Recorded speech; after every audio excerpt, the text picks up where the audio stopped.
Bonjour à toutes et à tous et bienvenue sur Mystic Moon, l'ésotérisme pour tous. Aujourd'hui, je viens faire une vidéo pour répondre à une question, en tout cas essayer. La question qu'on pose le plus, je ne sais pas combien de fois on me l'a posée, mais plusieurs milliers de fois, c'est certain. Cette question, c'est comment commencer la pratique de la sorcellerie, comment se lancer dans la sorcellerie. Et c'est une question qui est complètement légitime quand on découvre ces sujets-là, qu'on s'y intéresse et qu'on a envie de se lancer. On ne sait jamais trop par quoi commencer et vers quoi aller. Du coup, je vais essayer de répondre à cette grande question et je vous laisse donc avec la suite.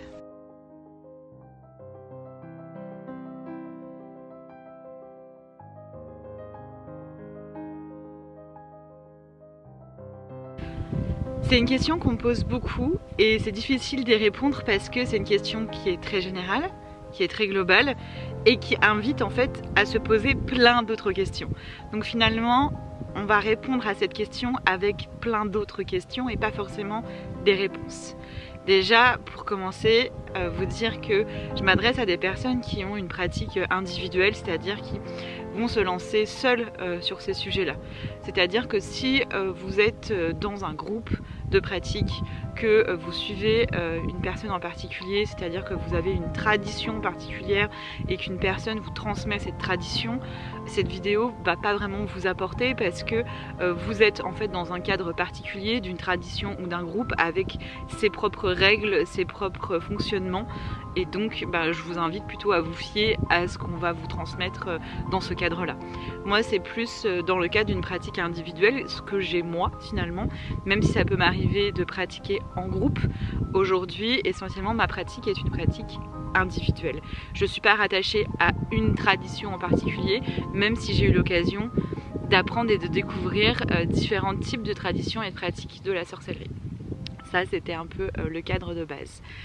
Je dirais que la première question pour répondre à cette question par quoi je commence, c'est d'abord de se poser la question de pourquoi j'ai envie d'aller vers ça.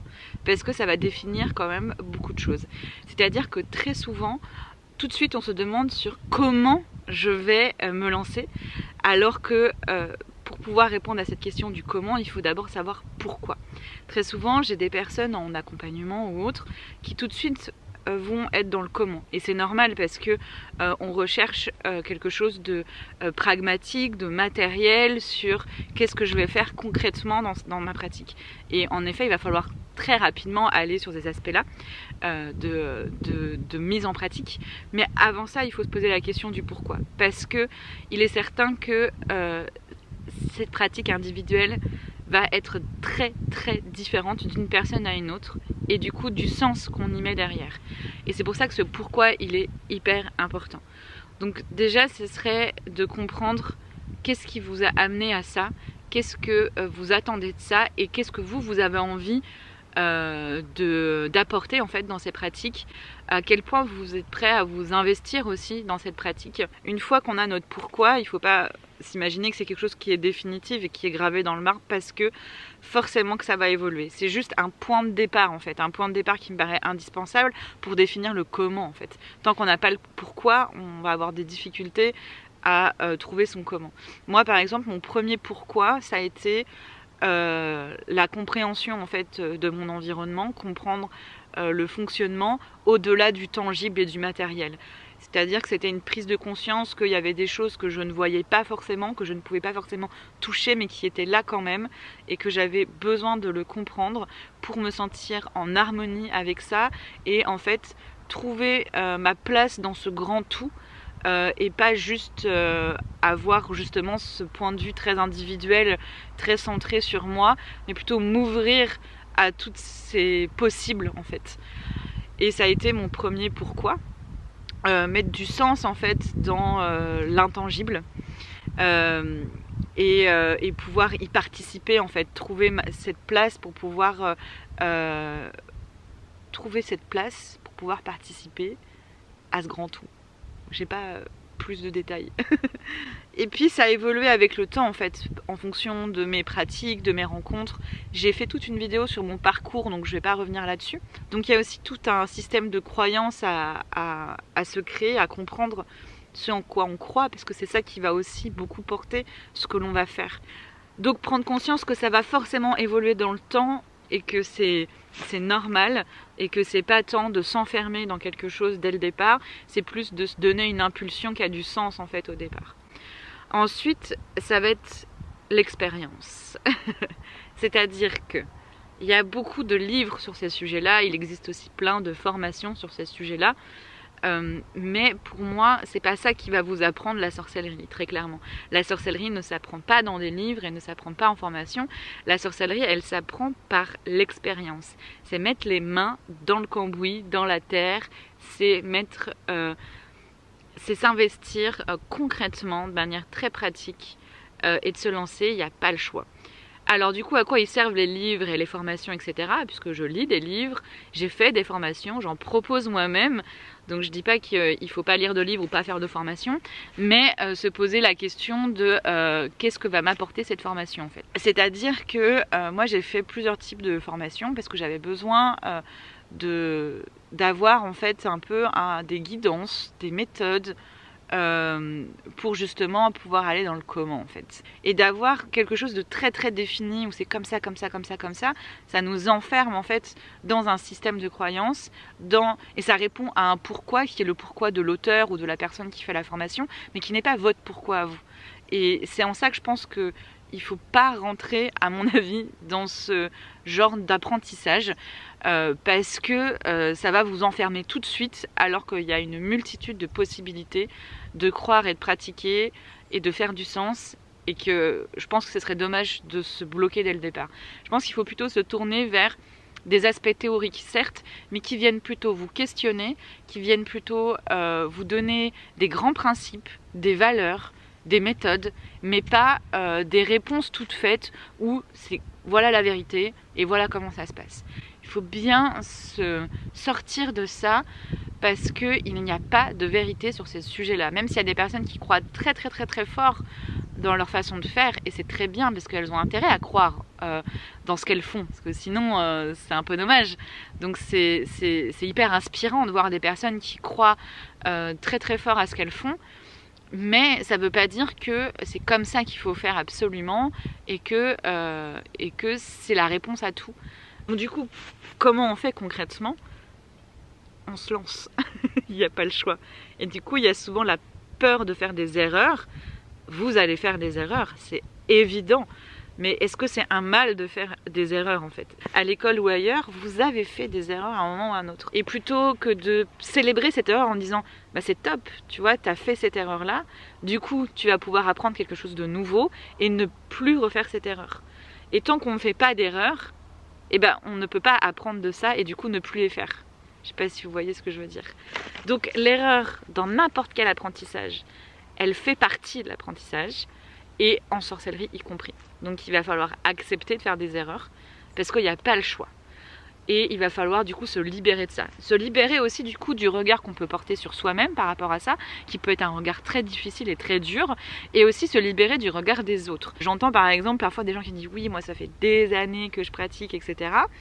Et puis des personnes que je rencontre où ça fait quelques mois ou 1 ou 2 ans qu'elles pratiquent et qui ont beaucoup plus à m'apporter que des personnes où ça fait des années qu'elles pratiquent, parce que elles ont pas autant appris finalement, même en autant d'années, parce que il n'y a pas eu certaines prises de conscience, parce qu'il n'y a pas eu certaines expériences, et du coup le nombre d'années de pratique n'a rien à voir. Et souvent c'est une question qu'on me pose, hein. Toi ça fait combien de temps que tu pratiques? Il y a un peu ce truc comme vous savez à l'école quoi, t'as combien d'années d'études, t'as combien de diplômes, et que c'est ça qui va être valorisé, alors que là dans ce cadre là on s'en fout, hein, très clairement.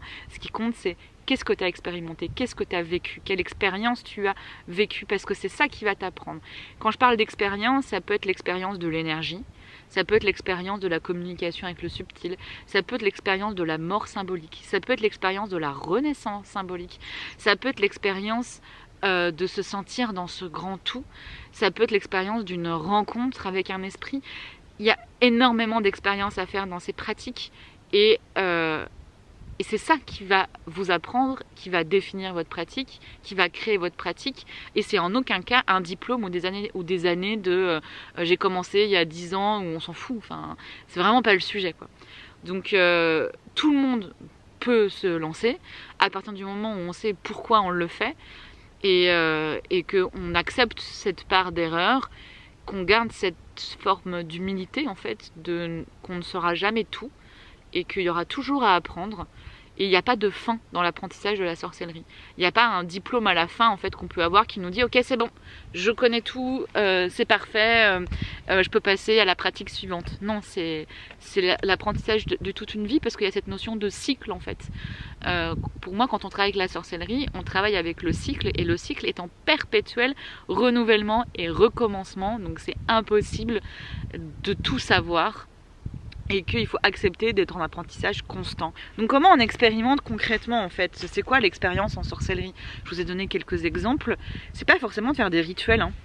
Bien que très souvent on a cette image de la sorcellerie qui est de faire des rituels, qu'il faut tel outil, se mettre dans telle condition, le faire à telle date, etc. etc. Non, pas du tout. La sorcellerie, pour moi en tout cas, c'est d'abord comprendre ce qui se passe en soi, comprendre ce qu'il y a autour de soi et tenter de trouver l'équilibre avec tout ça. Parce que pour moi, de toute façon, tout est chaotique. Et la sorcellerie, finalement, comment moi je le vois, c'est un peu de trouver l'équilibre dans ce chaos. Je vous le dis, je l'ai déjà dit dans des articles ou dans des newsletters. Pour moi, c'est vraiment ça. Et du coup, cette recherche de l'équilibre dans le chaos, cette recherche de compréhension de soi et des autres et de son environnement, de son fonctionnement, et quand je dis des autres et de son environnement, c'est au-delà, pas que du matériel et du tangible, mais aussi au-delà, hein, de l'intangible, de l'invisible. Tout ça, ça ne passe pas que par des rituels, loin de là. On peut l'expérimenter de plein de manières différentes. On peut l'expérimenter en juste prenant le temps de contempler la nature, de se contempler soi, en prenant le temps d'être à l'écoute de ce qu'il y a autour de soi, en ouvrant ses sens, en allant chercher d'autres niveaux de conscience. Ça peut être par les rêves. Donc oui, la sorcellerie peut se pratiquer à travers des rituels et le travail de l'énergie, mais pas que, loin de là. C'est aussi beaucoup d'observation, beaucoup de prise de conscience et beaucoup d'actions en fait qui vont s'entremêler avec notre vie de tous les jours, et que, comme je disais, c'est pas un loisir du week-end, donc c'est pas juste pendant le rituel du samedi soir, quoi. C'est tout le temps finalement que ça va prendre place, parce que les prises de conscience qu'on va avoir par ces expériences de mort symbolique, de renaissance symbolique, cette expérience du grand tout, du cycle, de l'invisible, du subtil, ça impacte toute notre façon de voir les choses et de vivre en fait. Ça impacte pas juste le moment du rituel, quoi. La sorcellerie, c'est être en capacité justement de se relier à son environnement et d'être en capacité de le comprendre et de communiquer avec.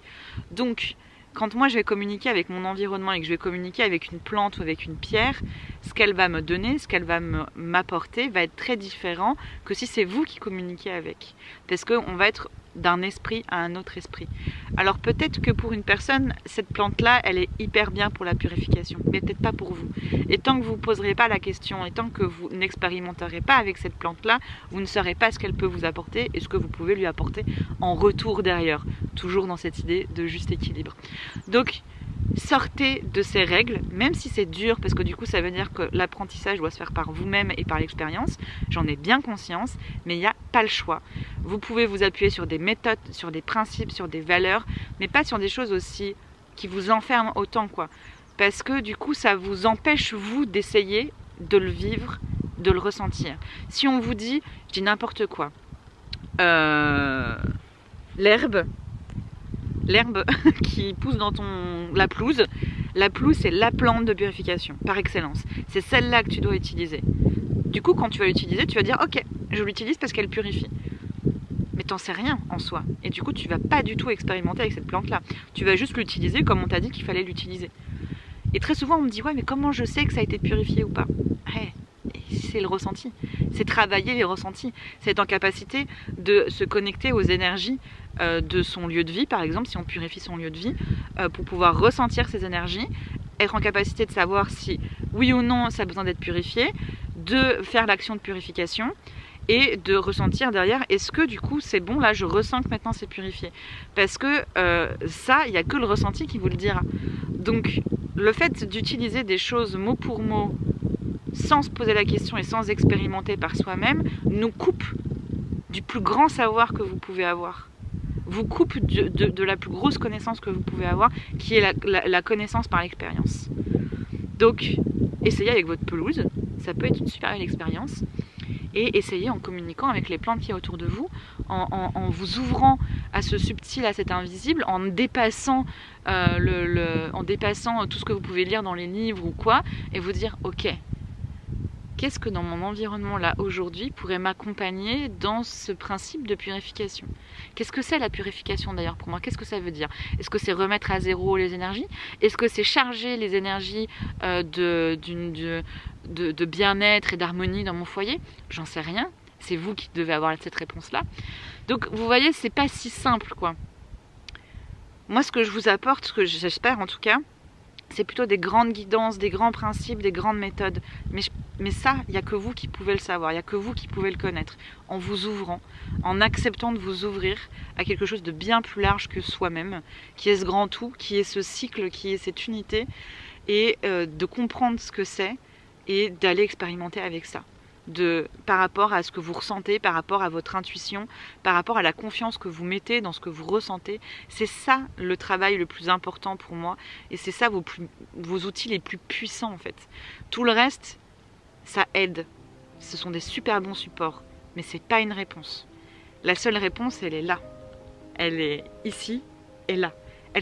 Toutes les réponses, elles sont là. Et il faut aller les chercher. Ça prend du temps, ça demande de développer son intuition, ça demande de développer sa confiance en son intuition, ça demande d'ouvrir ses sens, ça demande d'élever sa conscience, ça demande tout ça, c'est certain, mais c'est là, avant toute chose. Et c'est pour ça que je vous enseigne beaucoup tous les aspects du cycle de la nature, cycle des saisons, cycle de la lune. Parce que pour moi, comprendre ces cycles, comprendre ces grands cycles et ces cycles dans ces cycles, parce que tout s'imbrique en fait au niveau dans les cycles, quand on comprend ça, quand on comprend ce fonctionnement-là, ça nous permet du coup de comprendre ce qui se passe autour de soi et d'avoir une pratique en conscience.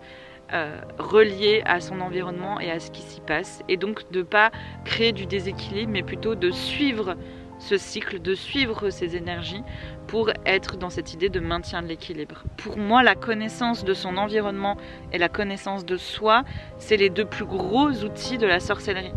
Ça c'est clair, avant même de penser à du matériel. Si on ne comprend pas ce qui se passe autour de soi, si on ne comprend pas ce qui se passe en soi, on aura beau apprendre 50 rituels par cœur et avoir 10 000 outils et avoir un hôtel de 50 mètres carrés, ça ne nous apportera pas grand chose, de mon point de vue. J'espère que j'aurai un peu répondu à cette grande question de comment on commence en sorcellerie, avec cette grande réponse qui est de s'écouter, comprendre, s'ouvrir, écouter ce qu'il y a autour de soi et puis suivre ces grands principes, ces grandes valeurs qui font vraiment du sens pour soi. Voilà. J'espère que ça vous aura apporté. Vous avez toutes les infos sur d'ailleurs ce qu'on fait avec Mystic Moon si ça vous intéresse dans la description sous cette vidéo. Et puis je vous dis à bientôt sur Mystic Moon.